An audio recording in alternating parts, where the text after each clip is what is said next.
In front of me I have FITBIT Blaze, and I'm gonna show you how to pair it with another device. First, let's open the Fitbit application on our phone. Now let's tap the account icon right here on the top.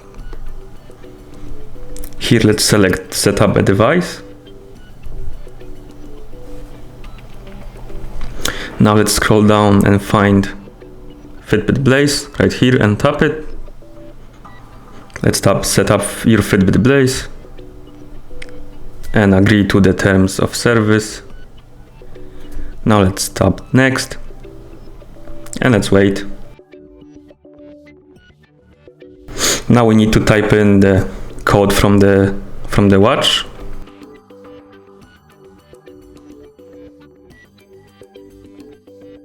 Now let's tap next, next, next, next, and next again.